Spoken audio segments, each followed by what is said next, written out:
Cette vidéo, j'essaye de vous donner un petit rappel sur le théorème de Thevenin.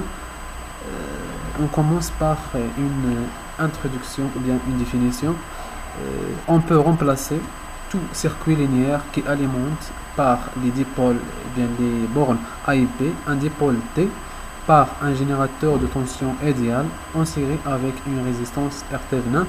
La force électromotrice E Thevenin du générateur est égale à la différence de potentiel mesurée entre A et B quand le dipôle T est débranché.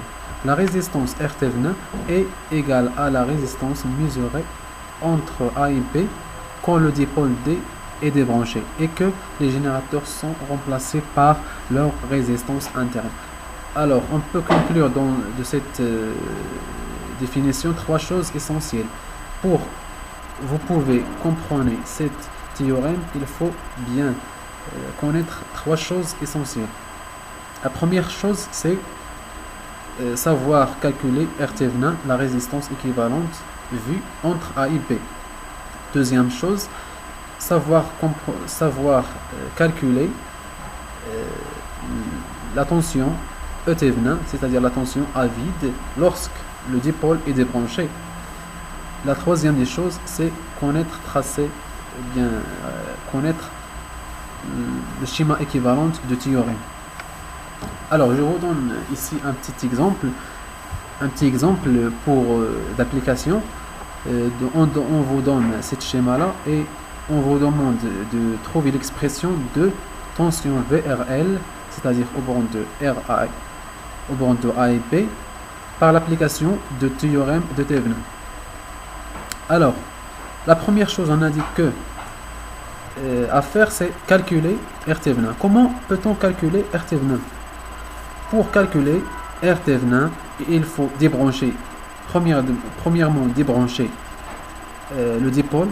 Ici, on a le dipôle, c'est la résistance RL. Parce qu'on vous demande de calculer VRL. C'est-à-dire que le dipôle ici, c'est la résistance RL. Alors, on la débranche et la deuxième chose à faire, c'est on éteint les sources de tension ou les sources de courant existants. Alors si on a une source de tension, on la remplace par un court-circuit. Si on a une source de tension, on remplace par un court-circuit. Si on a une source de courant, on remplace par un circuit ouvert. Dans notre cas, il n'y a qu'une source de tension, on la remplace par un fil. Comme vous voyez ici, on la remplace par un fil ici et on a débranché le dipôle ou bien la résistance RL. Alors, je vous donne ici une méthode assez simple pour calculer R Thevenin. C'est-à-dire, R Thevenin, c'est la résistance équivalente vue entre les bornes de A et B.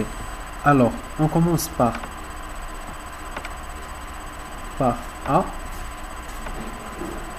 ici, c'est-à-dire A, le chemin de R3,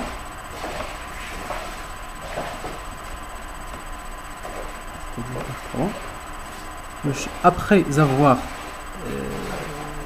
passé R3, vous trouvez ici un nœud.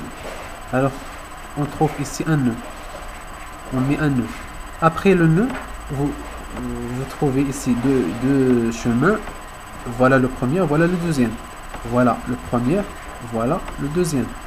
Le premier est passé par R1. Le deuxième passé par R2. Alors, après avoir passé R1, on retrouve RI. Voilà RI. Après cette étape-là, les deux chemins de R1 et de R2 se retrouvent ou bien se rencontrent dans un point ou bien dans un nœud. Ici, on met un nœud. Alors, après le nœud, comme vous savez, ce chemin-là mène au point P. Alors, on fait le point P ici. Alors voilà, c'est très simple. Maintenant, à calculer, RT venant C est égal R3 plus R1 plus RI en parallèle avec R2. C'est très simple à calculer. Voilà, cette méthode c'est efficace pour quel que soit le circuit, vous trouvez la réponse. Alors, la deuxième chose, c'est calculer E Thevenin. E Thevenin, c'est la force électromotrice. Comment on peut l'obtenir? C'est par le débranchement de dipôles. C'est-à-dire, le dipôle qu'on a dans l'exercice, c'est RL. Alors, on le débranche. On le débranche. Voilà.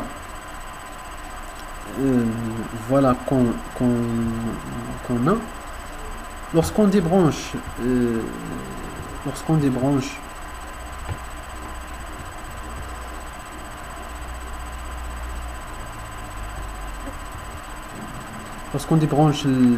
dipôle, on se retrouve dans ce schéma. Alors, ce schéma-là est équivalent à celle-là. Pourquoi? Comme si vous vérifiez ici, j'ai pas mis R3 ici. Pourquoi? Parce que ici, cette résistance n'a pas aucun courant qui passe par là, c'est-à-dire il n'y a pas de sens qu'on l'a mis ici. C'est pas formé, c'est pour bien éclairer les idées, c'est égal à 0 parce qu'il n'y a pas de courant, c'est-à-dire ici R3 fois cette tension, c'est R3 fois I est égal à 0, c'est fois 0, c'est-à-dire 0. C'est-à-dire un fil. Pourquoi on a mis ici un fil? Alors, pour calculer E Thevenin, il suffit d'utiliser le théorème ou bien le diviseur de tension. C'est égal à quoi? C'est R2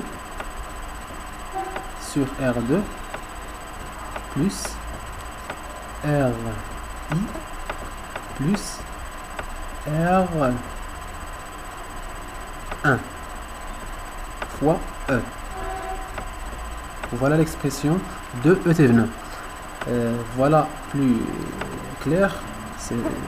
Voilà l'expression. Voilà l'expression de E Thevenin.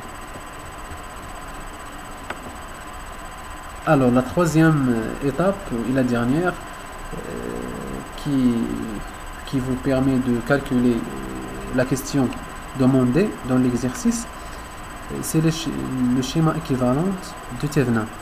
Comme vous savez, pour le théorème de Thevenin, on a une schéma équivalente qui est celle-là.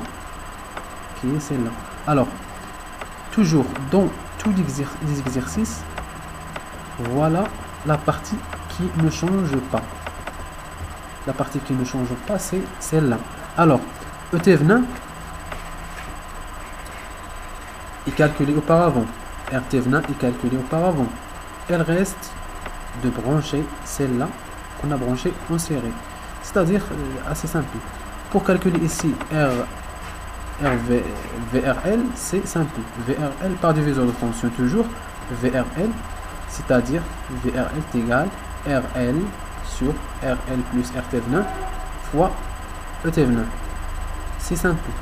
Si vous avez une question qui vous demande le courant, vous faites le word mile ici et vous trouvez tout simplement